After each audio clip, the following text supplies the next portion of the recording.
EPS update. सरकार ने सुनी कर्मचारियों की बात, बदल दिया नियम।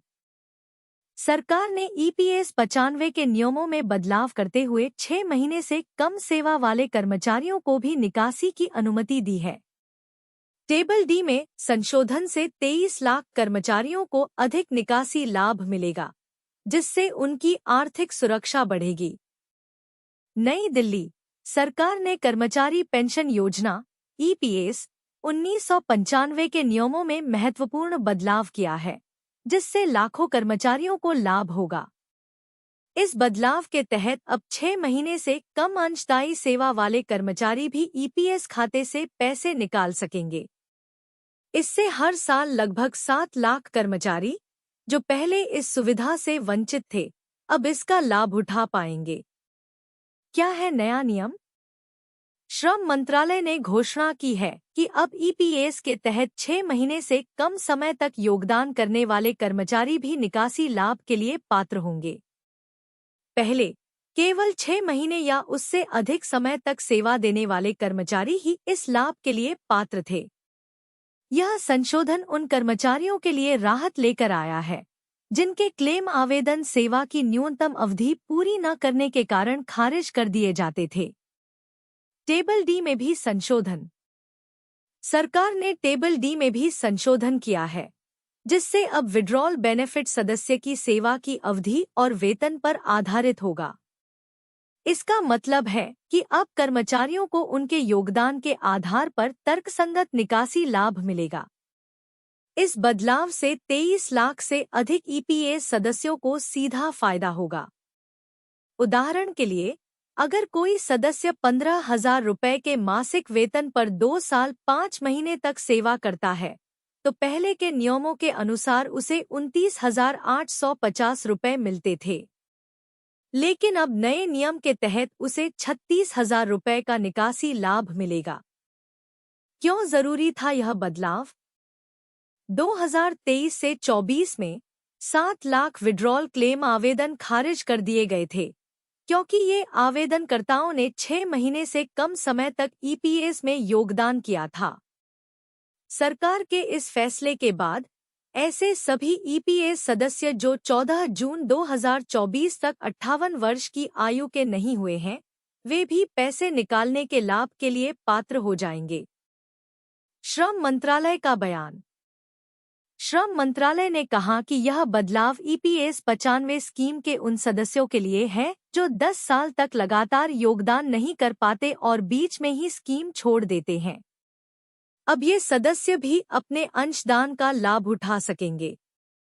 कैसे मिलेगा लाभ? नए नियम के तहत किसी भी कर्मचारी को अपने ईडीपी एम्प्लॉयमेंट डिडक्शन पीरियड की अवधि और वेतन पर आधारित निकासी लाभ मिलेगा। यह लाभ तब भी मिलेगा जब कर्मचारी ने 6 महीने से कम समय के लिए ईपीएस में योगदान किया हो। इससे कर्मचारियों को उनकी सेवाओं के अनुसार अधिक लाभ मिलेगा और उनके फंड का सही उपयोग हो सकेगा। सरकार का यह कदम उन लाखों कर्मचारियों के लिए राहत लेकर आया है जो अब तक ईपीएस से उचित लाभ नहीं ले पा रहे थे। टेबल डी में संशोधन और 6 महीने से कम सेवा वाले कर्मचारियों के लिए निकासी सुविधा का विस्तार एक स्वागत योग्य कदम है। इससे कर्मचारियों को न केवल उनके अंशदान का सही लाभ मिलेगा, बल्कि उनकी आर्थिक सुरक्षा भी सुनिश्चित होगी। इस बदलाव से संबंधित सभी कर्मचारियों को सलाह दी जाती है कि वे अपने संबंधित कार्यालय या एचआर विभाग से संपर्क करें और इस नए नियम के तहत अपने ईपीएस निकासी लाभ का दावा करें। ईपीएस 95 पेंशन को लेकर सुप्रीम कोर्ट देगी गुड न्यूज। एक झटके में 300% बढ़ेगी पेंशन। देखें अपडेट। ईपीएस 95 पेंशन को लेकर सुप्रीम कोर्ट देगी गुड न्यूज। कर्मचारियों को जल्द ही सुप्रीम कोर्ट में राहत मिल सकती है। दरअसल सुप्रीम कोर्ट के फैसले से ईपीएफ में योगदान देने वाले लाखों कर्मचारियों की कर्मचारी पेंशन योजना एम्प्लॉय पेंशन स्कीम की पेंशन राशि एक बार में 300% तक बढ़ सकती है। कर्मचारी भविष्य निधि संगठन ईपीएफओ ने कर्मचारियों की पेंशन कर्मचारी पेंशन योजना के लिए अधिकतम वेतन 15,000 रुपये बेसिक सैलरी तय कर दिया है।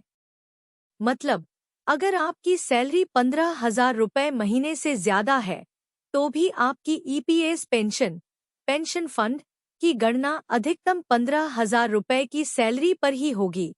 ईपीएस 95 पेंशन को लेकर सुप्रीम कोर्ट देगी गुड न्यूज। अब सुप्रीम कोर्ट ईपीएफओ की इस सैलरी लिमिट को खत्म कर सकता है। यह मामला विचाराधीन है और इस पर लगातार सुनवाई हो रही है। कर्मचारी पेंशन योजना एम्प्लॉय पेंशन स्कीम में पेंशन की गणना आखिरी सैलरी यानी हाई सैलरी ब्रैकेट पर भी की जा सकती है। इस फैसले से कर्मचारियों को कई गुना ज्यादा पेंशन मिलेगी। आपको बता दें कि पेंशन पाने के लिए 10 साल तक कर्मचारी भविष्य निधि ईपीएफ में योगदान करना जरूरी है। वहीं 20 साल की सर्विस पूरी करने पर 2 साल का वेटेज मिलता है।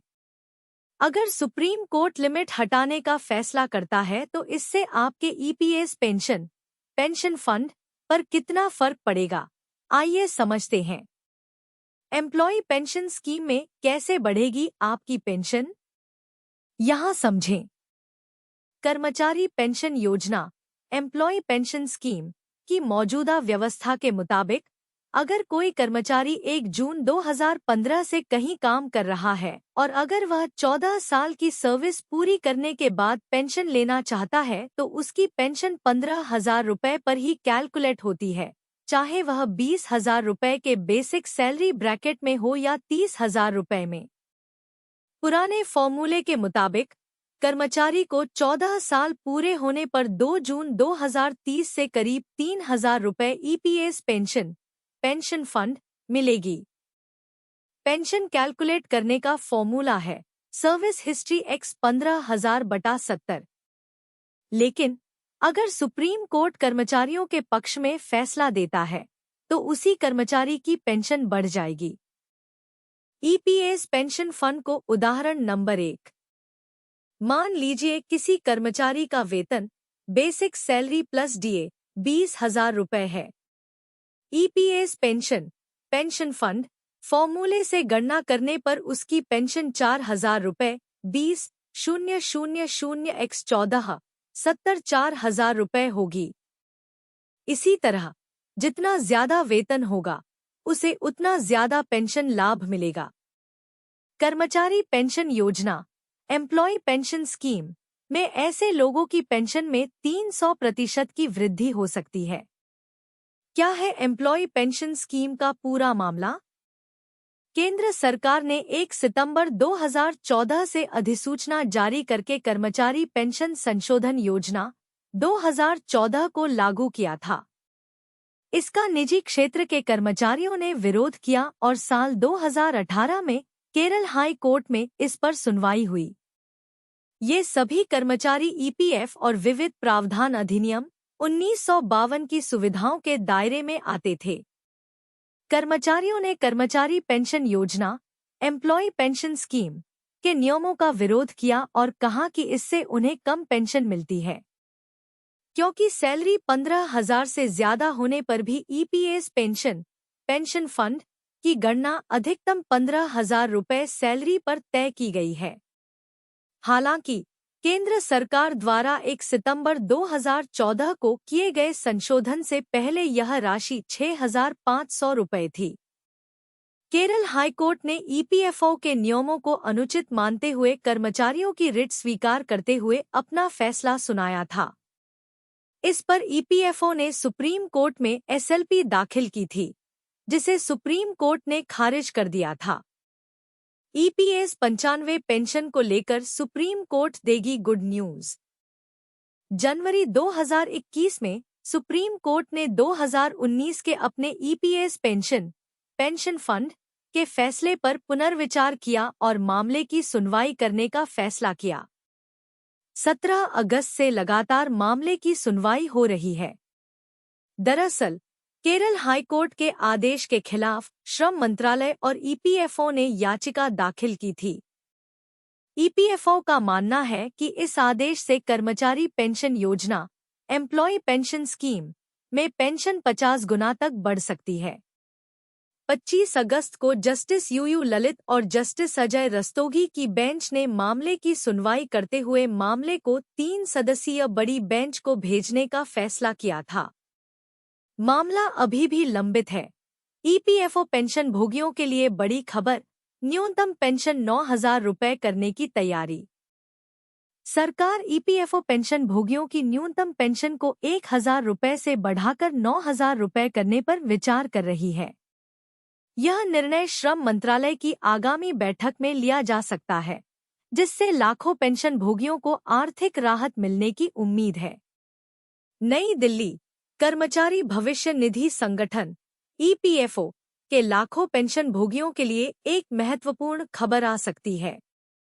सरकार वर्तमान न्यूनतम मासिक पेंशन को 1,000 रुपये से बढ़ाकर 9,000 रुपये करने की योजना पर गंभीरता से विचार कर रही है।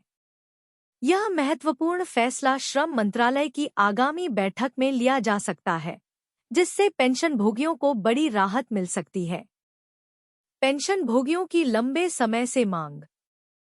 कई वर्षों से ईपीएफओ के पेंशनर्स न्यूनतम पेंशन में बढ़ोतरी की मांग कर रहे हैं। मौजूदा 1,000 रुपये की पेंशन कई पेंशन भोगियों के लिए पर्याप्त नहीं है, जिससे उनका जीवन यापन मुश्किल हो जाता है।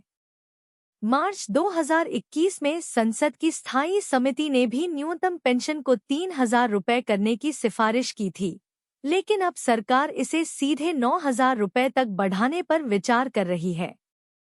बैठक में चर्चा के महत्वपूर्ण मुद्दे। श्रम मंत्रालय की इस महत्वपूर्ण बैठक में 2 प्रमुख मुद्दों पर चर्चा होने की संभावना है। पेंशन भोगियों की मांग के अनुसार न्यूनतम पेंशन को 9,000 रुपये करने पर विचार किया जाएगा। साथ ही इस बैठक में नया वेज कोड बनाने पर भी चर्चा की जाएगी, जिससे कई कर्मचारियों के वेतन ढांचे में बदलाव आ सकता है। पेंशन की गणना पर पुनर्विचार। बैठक में एक अन्य महत्वपूर्ण सुझाव पर भी विचार किया जा सकता है, जिसमें पेंशन की गणना कर्मचारी के सेवानिवृत्ति से ठीक पहले के अंतिम वेतन के आधार पर करने की बात कही गई है। यदि यह प्रस्ताव स्वीकार किया जाता है, तो यह पेंशन भोगियों के लिए एक बड़ी राहत साबित हो सकता है। पेंशन भोगियों के लिए राहत की उम्मीद। सरकार के इस कदम से पेंशन भोगियों को निश्चित रूप से राहत मिलेगी, जिससे उनका जीवन स्तर सुधरेगा और वे आर्थिक रूप से अधिक सुरक्षित महसूस करेंगे। श्रम मंत्रालय की बैठक में इस पर अंतिम निर्णय लिया जाएगा और इसके बाद इस योजना के लागू होने की संभावनाओं पर ध्यान दिया जाएगा। यह देखना दिलचस्प होगा कि इस योजना को कब तक लागू किया जाता है और इसका लाभ कितने पेंशन भोगियों तक पहुंचता है। सरकार की इस पहल से पेंशन भोगियों और उनके परिवारों के लिए निश्चित रूप से एक बड़ा बदलाव आ सकता है।